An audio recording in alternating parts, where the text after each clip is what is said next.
अस्सलामु अलैकुम वरहमतुल्लाहि वबरकातुह। मोहतरम भाइयों, बुज़ुर्गों, दोस्तों, 2 रोज़ पहले हमने अपने चैनल पे एक सबक अपलोड किया जिसके अंदर हमने आपको डिटेल्स और तफसील के साथ में बताया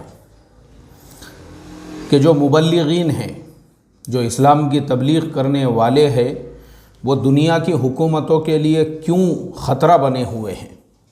और आज हम उसी चीज़ को और थोड़ा सा इंटरनेशनल लेवल पे लेकर जाएंगे। हमारे परसों के दिन के सबक में हमने सिर्फ हमारे मुल्क की हद तक बात की थी कि हमारे मुल्क के जो मुबल्लिगीन हैं, जैसे डॉक्टर जाकिर नाइक, हज़रत जी मौलाना साद साहब, उमर गौतम साहब, इनके अगेंस्ट में प्री प्लान जिस तरीक़े से इनको कंडम करने के लिए, इनकी दावत को कमज़ोर करने के लिए जो पूरा ये जाल बुना गया ताकि इनकी ज़ुबानों को खामोश किया जा सके, तो इसके पीछे की जो साजिश थी वो हमने अभी 2 दिन पहले ही बयान की है। अगर आपने नहीं सुने होंगे तो मेरी आपसे रिक्वेस्ट है, उसको आप पूरे ध्यान से सुनिए, पूरे तवज्जो के साथ में सुनिए, तो आपको ये तमाम चीज़ें और ये सारे फैक्ट्स क्लियरली समझ में आ जाएंगे कि जो इस्लाम की तबलीग करने वाले हैं, पीसफुल तरीक़े से मुल्क के कॉन्स्टिट्यूशन के अंडर में रहकर उनको किस तरीक़े से दूसरे तरह के इल्ज़ामात में फंसाया गया, ये सब मैं ऑलरेडी बता चुका हूँ। आज मुझे इंटरनेशनल लेवल पर इस्लाम के ख़िलाफ़ जो साजिशें हो रही है और दुनिया की कौमों को मुसलमानों से दूर रखने की जो साजिशें हो रही है, और जैसे मैं हमेशा कहता हूँ कि डोनाल्ड ट्रंप वह बार बार इस्लामिक रेडिकल टेररिज्म या रेडिकल इस्लामिक टेररिज्म की जो बात किया करते थे, उसका रीज़न क्या था। और उन्होंने प्रेसिडेंट बनते ही 6 मुस्लिम मुल्कों के ऊपर पाबंदी जो लगा दी थी, सिर्फ इस्लाम की शक्ल सूरत को दुनिया के सामने उसको बिगाड़ने के लिए, इस्लाम की शक्ल सूरत को और उसकी शबीह को लोगों को ये बताने के लिए कि ये ऐसे ख़तरनाक लोग होते हैं। इन सब के पीछे का फैक्ट्स क्या था, अब हम आपको बताते हैं। मेरे मोहतरम दोस्तों, हमारी ये जो दुनिया है, दुनिया इसकी तारीख़ बहुत सारे हिस्सों में बटी हुई है। हज़रत इब्राहीम अलैहिस्सलातु वस्सलाम के पैदाइश से पहले की दुनिया अलग थी, उनके पैदाइश के बाद की दुनिया अलग है। हज़रत ईसा अलैहिस्सलातु वस्सलाम के पैदाइश से पहले की दुनिया अलग थी, उनके पैदाइश के बाद की दुनिया अलग है। हमारे नबी सल्लल्लाहु अलैहि वसल्लम से पहले की दुनिया की तारीख़ कुछ और थी, और नबी करीम सल्लल्लाहु अलैहि वसल्लम के विलादत के बाद दुनिया का नक्शा चेंज हो गया। ऐसे कुछ हादसात दुनिया की तारीख़ में रूनुमा हुए। कुस्तुनतुनिया, तुर्की की फ़तह से पहले की दुनिया कुछ और हुआ करती थी, और तुर्की के फ़तह के बाद के दुनिया के तारीख़ की हिस्ट्री और तारीख़ कुछ और है। ऐसे ही ये दुनिया हादसात से भरी हुई है। इसी तरीक़े से फर्स्ट वर्ल्ड वॉर से पहले की दुनिया कुछ और थी, उसके बाद की दुनिया कुछ और। सेकेंड वर्ल्ड वॉर से पहले की दुनिया कुछ और थी, उसके बाद की दुनिया कुछ और। ऐसे ही 1990 में जो रशिया, सोवियत यूनियन, उसके टुकड़े टुकड़े हो गए, उससे पहले की दुनिया कुछ और थी, उसके बाद की दुनिया कुछ और। फिर और नीचे हम आते हैं तो 9/11, जो 9/11 का हादसा था, वो उससे पहले के दुनिया की तारीख़ कुछ और थी, उसके बाद के दुनिया की तारीख़ कुछ और। ऐसे दुनिया में कुछ कुछ वाक़यात, कुछ कुछ हादसात ऐसे पेश आए हैं जो दुनिया की पूरी तारीख़ के ऊपर उन्होंने जो है एक नक्श छोड़ा हुआ है। अब 9/11 से पहले की तारीख़ और बाद की तारीख़ में फ़र्क क्या है। 9/11 का जो हादसा हुआ वो एक ऐसे टाइम पे, वो एक ऐसे मोमेंट पे, वो एक ऐसे ज़माने में हुआ जब पूरी दुनिया वो जो IT इंफॉर्मेशन टेक्नोलॉजीज़ है उसकी तरफ कदम आगे बढ़ा चुकी थी। पूरी दुनिया में एक नया जो है रिवॉल्यूशन आ गया था इंफॉर्मेशन टेक्नोलॉजीज़ का। पूरी दुनिया के अंदर इंटरनेट ने जो है दस्तक दे दी थी। वो इंटरनेट के शुरुआत का ज़माना था। उस ज़माने के अंदर ये वेबसाइट और www.com ये सारी चीज़ें जो है दुनिया ने पहली मर्तबा सुना था।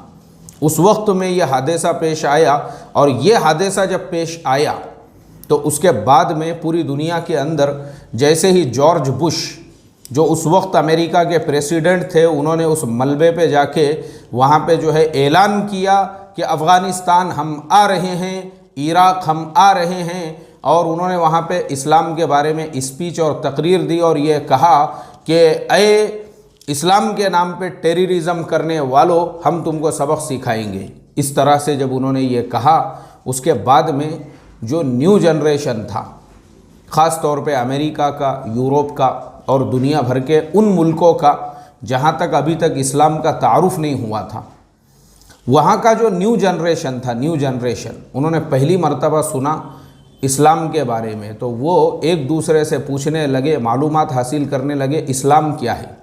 अब मैं आपको वहाँ के जो जनरेशन्स है और वहाँ के जो लोग हैं उनकी ज़िंदगी के बारे में आपको बता दूँ कि यूरोप, वेस्ट और अमेरिका और ऐसे सारे मुल्कों में वहाँ की जो नई नस्लें और जनरेशन्स है, उनको सिवाय अपनी ज़िंदगी में अय्याशी के और कुछ पता नहीं है उनको। बस उनकी ज़िंदगी, इसीलिए आपको पता होना चाहिए यूरोप में बाज़ मुल्क ऐसे हैं, उन मुल्कों के अंदर जो बियर है, बियर वो पाइपलाइन से घरों में सप्लाई की जाती है, साइबेरिया वगैरह, और उसके अलावा भी नीचे के कुछ ममालिक ऐसे हैं जहाँ पे पाइपलाइन से, जैसे हमारे यहाँ पे नलों से घर में पानी आता है, वहाँ पे नलों से बियर आती है घर में। वहाँ के लोगों को इतना नशेड़ी उन्होंने बना दिया है, सुबह से लेके शाम तक वो लोग नशे में होते हैं। कुछ मुल्क ऐसे हैं जैसे हमारे यहाँ पे ट्रैफिक वाले होते हैं, ऐसे ही वहाँ पे जो शराब पी के इधर उधर गिर जाते हैं, उनको उठा के उनके घर तक पहुँचाना, इसके लिए बाज़ाब्ता जो है एक डिपार्टमेंट होता है।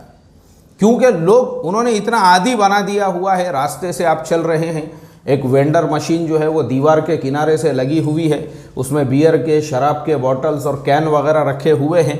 वहाँ के लोगों को कुछ लेना देना नहीं है दुनिया में क्या चल रहा है, क्या नहीं चल रहा है, बस वो ऐश व आराम की ज़िंदगी गुजारने में लगे हुए हैं। उनको बस अपनी ज़िंदगी को अय्याशी से उनको मतलब है, इसके अलावा कुछ लेना देना नहीं है वहाँ पर। इसीलिए आपको पता है, सिर्फ नशे की वजह से अमेरिका में हर साल 30,000 से ज़्यादा लोग मारे जाते हैं। ये मैं नहीं बोल रहा हूँ, मैं वो नेशनल ज्योग्राफिक के ऊपर बेंजेड एब्रोड और ऐसे कुछ प्रोग्राम देखता हूँ, जिसके अंदर वो लोग जो है वहाँ पे किस तरीक़े से नशा और किस तरीक़े से आजू बाजू के जो मुल्क है, मैक्सिको है, उसके बाद में जो है कोलंबिया है, ये सारे मुल्कों से जो ड्रग्स सप्लाई होता है और वहाँ से जो है मेरुआना और वहाँ से वीट्स वगैरह वगैरह, ये सारी चीज़ें अमेरिका में ऐसी बड़ी बड़ी उन्होंने जो है ना टनल बनाए हुए हैं मैक्सिको बॉर्डर के ऊपर। पूरा एक कंटेनर 36 टायर का वो मैक्सिको से अमेरिका के अंदर जाता है। इस तरीक़े से वहाँ की नस्लों को अतराफ़ के जो मुल्क है उन्होंने बर्बाद कर दिया हुआ है। तो वो नस्लें 24 घंटे नशे में ही हैं, उनको मालूम ही नहीं है। वहाँ के चर्च, इसीलिए आपको पता होना चाहिए, इन मुल्कों के चर्च बंद पड़े हुए हैं। कई चर्च ऐसे हैं जहाँ पे लोग, नया जनरेशन जाने को ही तैयार नहीं, उनको पब से, उनको बार से, उनको जो है ये सब चीज़ों से ही फुर्सत नहीं है, तो चर्च में कौन जाएगा। तो इसके लिए वहाँ का हाल ये है, आपको ऐसे हज़ारों चर्च मिलेंगे जो जिनको ताला लगा हुआ है, जो बंद पड़े हुए हैं, कोई जाता ही नहीं है वहाँ पे। सिर्फ इसी वजह से कि नौजवान नस्लों को खुद अपने मज़हब के बारे में नहीं मालूम है, तो इस्लाम की स्टडी वो कहाँ से करते। लेकिन जॉर्ज बुश ने जैसे ही वहाँ पे इस्लाम का ज़िक्र किया तो पूरी दुनिया, क्योंकि उस वक्त सब लोग डरे हुए थे, खौफ में थे, तब उन्होंने इस्लाम का ज़िक्र सुना और नया नया इंटरनेट का रिवॉल्यूशन आया था। फिर इंटरनेट पे वो इस्लाम के बारे में सर्च करने लगे। अब सर्च होते होते एक वक्त ऐसा आया कि लोग इस्लाम की स्टडीज़ करने लगे, और इस्लाम की स्टडीज़ यानी इन लोगों ने जितना इस्लाम को रेडिकल इस्लामिक टेररिज्म और इस्लाम को जितना आतंकवाद से जोड़ा और इस्लाम को जितना बदनाम किया और इस्लाम को जितना भी पूरी दुनिया के अंदर उसकी शक्ल व सूरत ख़राब करने की कोशिश की, उसका फ़ायदा ये हुआ कि वहाँ का जो न्यू जनरेशन और नई नस्लें हैं वो इस्लाम के बारे में स्टडीज़ करती रही। कुरान करीम इंग्लिश के अंदर के भाई कुरान जो है ये हमने भी पढ़ना चाहिए, और उन्होंने देखा कि कुरान करीम और बाइबल यानी बाइबल में जितने नबियों के वाक़ियात हैं हज़रत आदम अलैहिस्सलाम से लेके हज़रत ईसा अलैहिस्सलाम तक, वैसे ही पूरे कुरान करीम के अंदर हज़रत आदम अलैहिस्सलाम से लेकर हमारे नबी पाक सल्लल्लाहु अलैहि वसल्लम तक के पूरे नबियों के वाक़ियात हैं, वही वाक़ियात आपको मिलेंगे सेम टू सेम। लेकिन आखिर में तस्करा बढ़ गया हमारे नबी करीम सल्लल्लाहु अलैहि वसल्लम का, उनकी नबूवत का, और अल्लाह के नबी के नबूवत की जो दलाइल ख़ुद बाइबल में मौजूद है, तौरात में मौजूद है। ये सब चीज़ों को पढ़ने के बाद तो उनके लिए ज़्यादा मुश्किल नहीं था मुसलमान होना, इस्लाम को कबूल करना, क्योंकि ये तीनों भी मज़ाहिब जो है ये दीन इब्राहीमी कहलाते हैं। इनकी निस्बत वहीं जाके जुड़ जाती है हज़रत इब्राहीम अलैहिस्सलातु वस्सलाम पर।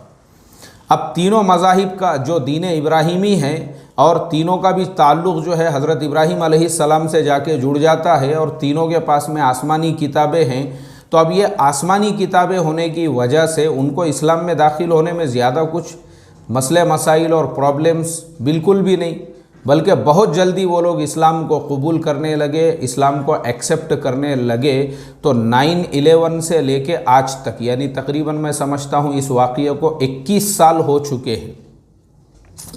इन 21 सालों के अंदर अगर हम अमेरिका की और पूरे यूरोप की तारीख़ देखेंगे तो अब मैं आपको बताता हूँ, आज से 21 साल पहले मुसलमानों का जो तादाद अमेरिका में थी, आज उसमें 3 गुना का इजाफ़ा हो चुका है। मस्जिदों की तादाद में 5 गुना का इजाफ़ा हो चुका है पूरे अमेरिका के अंदर, अल्हम्दुलिल्लाह। और उसके अलावा अब यूरोप के मुल्कों में आते हैं तो फ्रांस, जहाँ पे आज से 20-21 साल पहले यानी 9/11 से पहले मुसलमानों की आबादी 1% भी नहीं हुआ करती थी, आज अल्हम्दुलिल्लाह 4 से 5% वहाँ पे मुसलमानों की आबादी पहुँच चुकी है। बाज़ाब्ता ऑफिशियल मस्जिदें वहाँ पे कायम हो चुकी है, जगह जगह पे जमात खाने बन चुके हैं। और अल्हम्दुलिल्लाह बाकी भी जो यूरोपियन मुल्क है, उन मुल्कों के लोग ईमान में, इस्लाम में दाखिल हो रहे हैं, यानी तेज़ी के साथ में इस्लाम का विस्तार हुआ है और उन मुल्कों के अंदर लोग इस्लाम को कबूल कर रहे हैं। अब ये लोग हो गए परेशान वापस से कि ऐसा क्या किया जाए जिसकी वजह से मुसलमानों को वरगलाया जाए, मुसलमानों को उकसाया जाए और ऐसे कुछ प्रोग्राम बनाए जाए। तो इसीलिए फ़्रांस के अंदर जो नबी करीम सल्लल्लाहु अलैहि वसल्लम की शान में गुस्ताखियों का सिलसिला शुरू हुआ, इसी वजह से हुआ, ताकि वहाँ पे मुसलमानों के ख़िलाफ़ में ऐसी कुछ कार्रवाइयाँ की जाए और फिर मुसलमानों की तरफ से रिएक्शन आए तो दुनिया को बताया जाए कि देखो ये मुसलमान ऐसे ख़तरनाक होते हैं, ये मुसलमान ऐसे इस तरह से काम करने वाले होते हैं, और ये मुसलमान, तो इस्लाम को बदनाम करने के लिए ये सब चीज़ें की जा रही है, सिर्फ़ मुसलमानों को वरगलाने के लिए, ताकि वहाँ का जो जनरेशन इस्लाम की तरफ मुड़ चुका है। मैंने ऐसे लोगों के इंटरव्यू सुना हूँ। मैंने एक यूट्यूब पे चैनल है डेव बिन्स्की, वो एक यहूदी है और उसने दुनिया के पूरे मुल्कों के, सिर्फ दुनिया के उसके 3 मुल्क बाकी है, वो 3 मुल्कों के अलावा तकरीबन दुनिया के 197 कंट्रीज़ को वो घूम चुका है, यानी वहाँ का सफ़र कर चुका है डेव बिन्स्की। मैं उसके वीडियोस देखते रहता हूँ।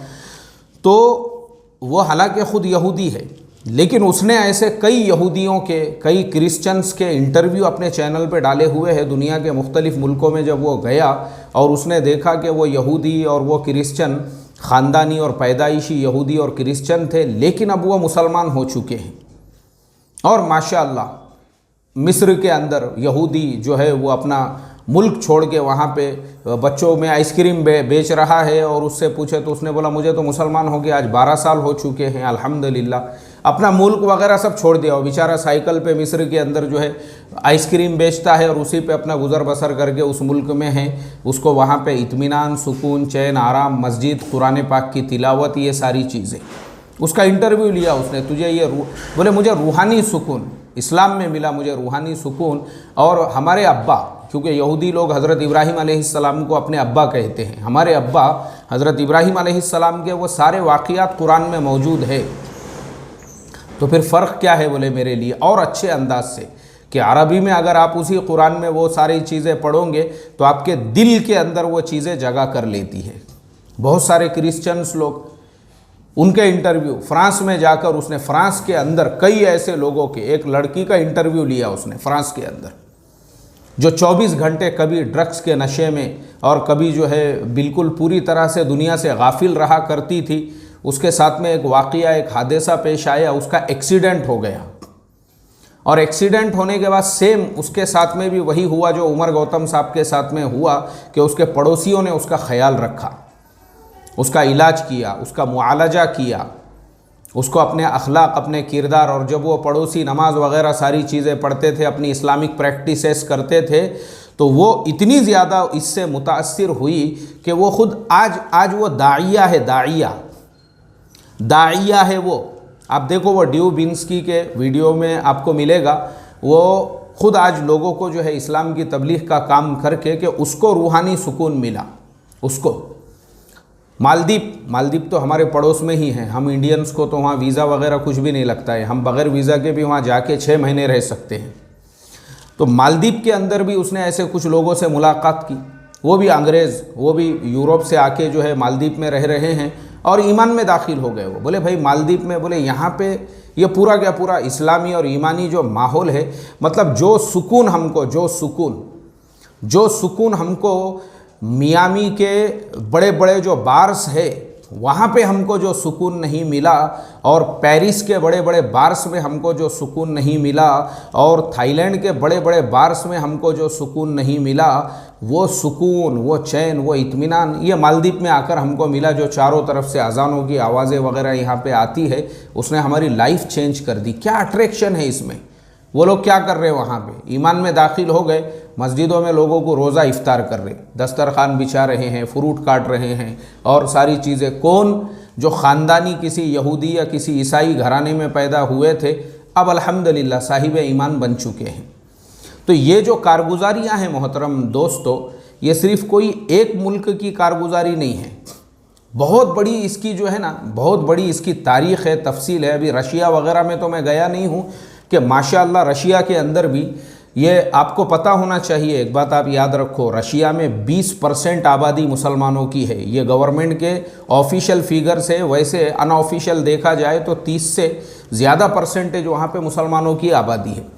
दागिस्तान एक ऐसा स्टेट है जहाँ पे 100% आबादी मुसलमानों की। चेचेनिया 100% आबादी मुसलमानों की, और नाम के मुसलमान नहीं, बल्कि माशाअल्लाह आप वो पूरे इलाके में अगर जाओगे, वहाँ का सफ़र करोगे, तब आपको पता चलेगा कि माशाअल्लाह उस मुल्क में भी लोगों ने इस्लाम को जो बाकी रखा। और बाकी मुल्क के अंदर अब रशिया में जो क्रिश्चियन है, अच्छा ये भी मैं आपको बता दूं, क्रिश्चियनों में भी 2 किस्में होती है, एक ऑर्थोडॉक्स होते हैं, दूसरे कैथोलिक होते हैं।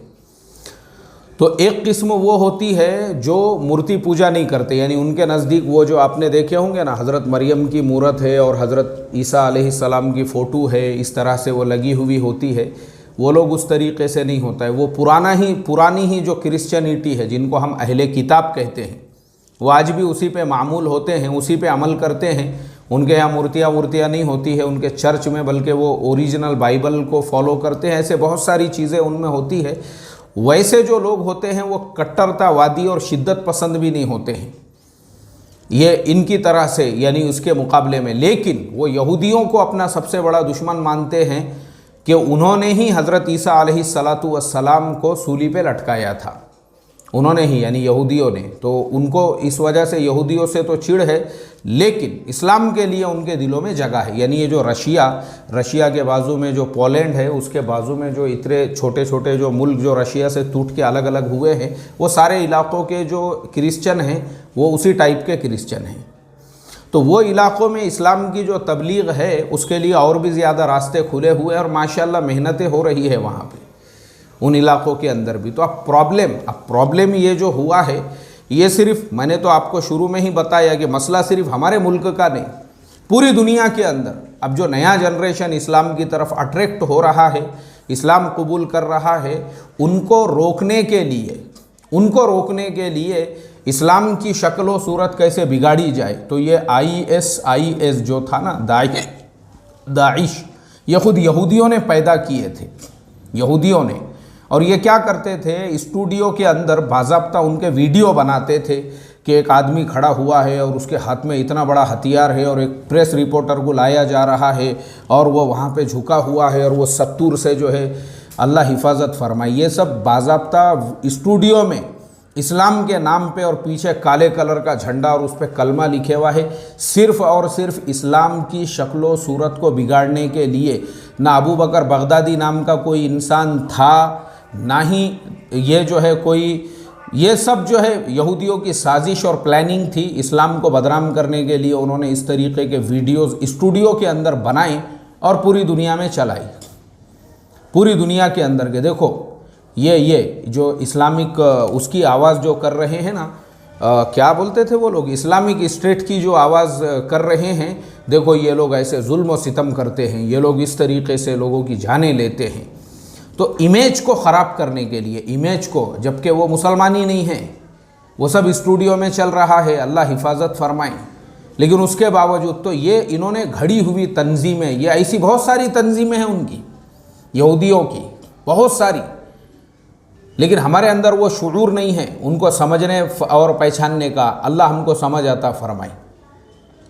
तो बहरहाल मोहतरम दोस्तों, इस तरह से वहाँ पे ये सब किया गया और दुनिया में बहुत सारी जगह पे जो कुछ हादसात, कुछ वाक़ियात उसके बाद में रूनुमा हुए, उसको भी इस्लाम और मुसलमानों से जोड़ दिया गया। अल्लाह हिफाजत फरमाए। सिर्फ़ और सिर्फ इस्लाम और मुसलमानों से दुनिया को के दिल में नफ़रत पैदा करने के लिए, और इस्लाम के साथ में टेररिज्म को जोड़ दिया गया, इस्लामिक रेडिकल इस्लामिक टेररिज्म। बार बार डोनाल्ड ट्रंप की शायद ही कोई स्पीच रहती होंगी जिसके अंदर वो जुमला नहीं बोलता था, क्योंकि यहूदियों ने उसको ख़रीदा हुआ था और उसको उसके पैसे मिलते थे। जब भी बोलेगा उस वक्त के तेरे $1 मिलियन फिक्स, जो भी अमाउंट उनके दरमियान में, क्योंकि डोनाल्ड ट्रंप बिजनेसमैन है, उसने पूरे यहूदी बैंकों से अरबों खरबों मिलियनों बिलियनों डॉलर कर्जा लिया हुआ है। अब जब जिनके कर्जे में डूबे हुए हैं, जो वो बोलेंगे इसको तो बोलना पड़ेगा। अल्लाह हिफाजत फरमाए। तो इसके लिए इस्लाम की शबीह को, इस्लाम की शक्ल को, इस्लाम की सूरत को पूरी दुनिया में ख़राब करने की आज एक साजिश की जा रही है, सिर्फ़ इसलिए कि ये जितनी नस्लें हैं ये इस्लाम की तरफ उमड़ी हुई है, उमड़ी हुई जगह नहीं है। हाँ, पूरी दुनिया के अंदर मस्जिदों के अंदर मस्जिदों की नई नई तामीर करना पड़ रही है, तो लोग परेशान हैं कि क्यों मुसलमानों की तादाद बढ़ती जा रही है, क्यों मस्जिदों की तादाद बढ़ती जा रही है। अब इस वक्त में हमारा करने का काम क्या है? हमारा करने का काम वही है जो हमारे नबी सल्लल्लाहु अलैहि वसल्लम ने हमको सिखा कर गए कि हमारे जो दुश्मन हैं उनके हमारे ऊपर कीचड़ उछालने के बावजूद, उनके इस्लाम के ख़िलाफ़ साजिशें करने के बावजूद, उनके हमको बुरा भला कहने के बावजूद हमारा काम ये है हम मुस्कुरा कर सब्र व तहम्मुल से उसको बर्दाश्त करें। और वन साइड अखलाक, वन साइड अखलाक किसे कहते हैं? वन साइड अखलाक उसे कहते हैं कि सामने वालों के जुल्म के बावजूद, जैसे नबी करीम सल्लल्लाहु अलैहि वसल्लम के काबू में फ़तेह मक्का के बाद पूरा मक्का आ चुका था। अब आपके वन साइड अखलाक ये थे कि जो आपके अपोजिशन में जितने लोग थे, अबू सुफियान है, उसकी बीवी हिंदा है जिसने अल्लाह के नबी सल्लल्लाहु अलैहि वसल्लम के चचा हज़रत हमज़ा का कलेजा चबाया था, इन सब को वन साइड अखलाक ये थे कि आपके काबू में होकर आप उनकी गर्दनें उड़ाने का हुक्म दे सकते थे। आपने उनको माफ़ किया। और उसके बाद हज़रत वहशी है जिन्होंने हज़रत हमज़ा रज़ी अल्लाह ताला अन्हु को शहीद किया था, ये भी वन साइड अखलाक है कि आपके काबू में है, आपने उनको भी माफ़ किया। और सिर्फ़ इन लोगों को माफ़ नहीं किया बल्कि इकरमा इब्ने अबू जहल और उसके साथ में कुछ लोग और, ये लोग रवाना हो गए यमन की तरफ। अल्लाह के नबी सल्लल्लाहु अलैहि वसल्लम को पता चला तो आपने कहा, अरे भाई उनको बुलाओ, वापस लाओ, उनको बोलो डरो और घबराओ मत, हम उनकी गर्दनें नहीं उड़ाएंगे फ़तेह मक्का होने के बावजूद। आपने अपनी पगड़ी निकाल कर ज़मानत के तौर पे, गारंटी जिसे कहते हैं, जो लाने वाले थे उनके पास में दी और कहा जल्दी जाओ, घोड़ों पे दौड़ो और उनको रास्ते से लाओ और उनको बोलो ये अल्लाह के नबी ने ज़मानत के तौर पे अपनी पगड़ी दी है, अपना अमामा दिया है। और वो अमामा मुबारक लेकर वो लोग गए, उन्होंने उनको वापस लाए बुला के। जो लोग जो है हबशा जाने की तैयारी में थे और जो जिद्दा के साहिल पे पहुंच गए थे, कुछ लोग यमन की तरफ जा रहे थे, सबको उसमें इकरमा इब्ने अबू जहल वगैरह ये सारे लोग थे। उनको लाने के बाद फिर अल्लाह के नबी सल्लल्लाहु अलैहि वसल्लम ने उनको समझाया, ये मत समझो कि हम तुम्हारे साथ वही सुलूक करेंगे जो तुम्हारे बाप दादाओं ने हमारे साथ में किया है, बल्कि हम तुमको माफ़ कर देंगे। अल्लाह के नबी ने सबको माफ़ किया। यही लोग बाद में ईमान में दाखिल हुए और इन्हीं लोगों ने बाद में इस्लाम की खातिर वो कुर्बानियाँ दी है, वो कारनामे अंजाम दिए हैं। यही हज़रत वहशी ने, जो झूठा नबी था मुसैलिमा कज़्ज़ाब, ऐसा बर्छा मारा कि उसको ज़मीन के ऊपर गिरा दिया और वो शुक्र किया करते थे, मैं ये समझता हूँ कि जो मैंने हज़रत हमज़ा रज़ी अल्लाह ताला अन्हु को शहीद किया था अपने कुफ्र की हालत में, इस्लाम की हालत में, जब मैंने मुसैलिमा कज़्ज़ाब का कत्ल कर दिया तो शायद अल्लाह तबारक व ताला मेरी इस नेकी से खुश होकर मेरे उस गुनाह को माफ़ कर दे। बड़ी बड़ी कुर्बानियाँ दी फिर इन्हीं लोगों ने। इन्हीं लोगों की जो कुर्बानियाँ हैं वो नाकाबिल है, यानी उसके लिए पूरा एक दफ्तर चाहिए, या फिर आप तारीख़ इस्लाम में देख सकते हैं। इन्हीं लोगों की कुर्बानियाँ हैं। फिर यही सहाबा इकराम की जो जिनको अल्लाह के नबी सल्लल्लाहु अलैहि वसल्लम ने माफ़ कर दिया फ़तह मक्का के बाद में। तो यही आज हमारे लिए मशाले राह है कि हमारे ख़िलाफ़ में, इस्लाम के ख़िलाफ़ लोग क्या करते हैं। ये जो बार बार जो व्हाट्सअप यूनिवर्सिटी पर और यूट्यूब वगैरह पे बहुत सारे लोग हमारे हिंदू भाइयों के ख़िलाफ़ भी बहुत सारे वीडियोस जो डालते हैं, कहीं पे एक छोटा सा वाक़िया हो गया तो उसको पता नहीं क्या क्या रंग दे के ऐसे ऐसे, मेरे पास में थंबनेल है, आप अगर देखेंगे तो हैरत करेंगे। सिर्फ अपना चैनल चलाने के लिए कुछ लोग नफ़रत का भी बाज़ार गर्म किए हुए हैं। अल्लाह उनको समझ अता फ़रमाए। बल्कि हमारे लिए करने का काम ये है, चाहे हमारे हिंदू भाई हो, चाहे हमारे मुल्क के बाहर क्रिश्चियन भाई हो, यहूदी हो, किसी भी मज़हब समाज के मानने वाले हो, हमारा काम ये है हम वन साइड अखलाक किसे कहते हैं। जैसे अभी मैं दुबई का एक वाक़या पढ़ रहा था, वो भाई का नाम मैं भूला हूँ, मेरे पास में उनका फ़ोटो है और मैं न्यूज़ की कटिंग है और मैं हुआ तो उस पर भी एक सबक दूंगा कि अपने एक हिंदू दोस्त को एक्सीडेंट के अंदर किसी की उसके हाथ से जान चली गई और उसका जो हर्जाना था वो कुछ 1 करोड़ रुपये में था। ये मुसलमान साहब जो हमारे केरला के रहने वाले हैं, उन्होंने अपने वो हिंदू दोस्त को बचाने के लिए खुद अपनी तरफ से 1 करोड़ रुपये का हर्जाना जो है वहाँ की कोर्ट के अंदर अदा किया और उसकी जान बचाई, वरना उसको जो है सूली पे लटका दिया जाता था। जान बचाई उसकी जान। ये वन साइड अखलाक इसे कहते हैं, वन साइड अखलाक। तुम हमारे साथ क्या कर रहे हो कोई बात नहीं है, लेकिन हमारी जिम्मेदारी है हम तुम्हारे साथ प्यार, मोहब्बत, अखलाक, इकराम। देखो ये जितने भी लोग ईमान में दाखिल हुए हैं ना, जितने भी लोग, उमर गौतम साहब खुद उन्होंने उनकी ज़ुबान से ये कारगुजारी सुनाई है सिर्फ़ अखलाक के रास्ते से, उनके पड़ोसी के हुस्न अखलाक की वजह से। और मैंने आपको जो पहले जो कुछ यहूदी और ईसाइयों के किस्से सुनाए जो एक्सीडेंट में ज़ख्मी हो गए, और कल भी मैंने आपको सुनाया था कि जेल के अंदर जो 7 के मुसलमान कैदी है, सिर्फ उनके अखलाक देखकर वो ऑस्ट्रेलिया का जो एक ज़माने का बहुत बड़ा स्मगलर हुआ करता था, वो ईमान में दाखिल हो गया। आज वो ऑस्ट्रेलिया में तबलीग कर रहा है। वो अमेरिकन आर्मी का जवान इराक़ के अंदर जो ज़ख्मी हो गया था, गाँव वालों ने उसकी मदद की, उसको अच्छा किया, फिर उसको उसके आर्मी तक पहुँचाया। उनके अखलाक से सिर्फ मुतासिर होकर, उनके अखलाक से आज वो अमेरिका के अंदर तबलीग कर रहा है ईमान में दाखिल होकर। तो ये अखलाक के रास्ते से बढ़कर दूसरा कोई रास्ता नहीं है। लोग क्या करते हैं ये हमारे लिए मायने नहीं रखता है। ये जो बार बार मुसलमानों के व्हाट्सएप ग्रुपों में और ये जो यूट्यूब चैनलों पे लोग नफ़रत के जो वीडियोस वगैरह बना के डालते हैं, ये सॉल्यूशन नहीं है। सॉल्यूशन प्यार है, मोहब्बत है, अखलाक है, इकराम है। इसी रास्ते से एक वक्त ऐसा आएगा जो अल्लाह के नबी सल्लल्लाहु अलैहि वसल्लम ने अपनी बेटी हज़रत फ़ातिमा से कहा था, दुनिया के हर कच्चे और पक्के मकान में तेरे बाप का लाया हुआ दीन पहुँच कर रहेगा, और इंशाअल्लाह वो पहुँच कर रहेगा। अल्लाह हमको अखलाक और इकराम के रास्ते से दुनिया में दीन को आम करने की तौफ़ीक़ अता फ़रमाए। अस्सलामु अलैकुम व रहमतुल्लाहि व बरकातुहू।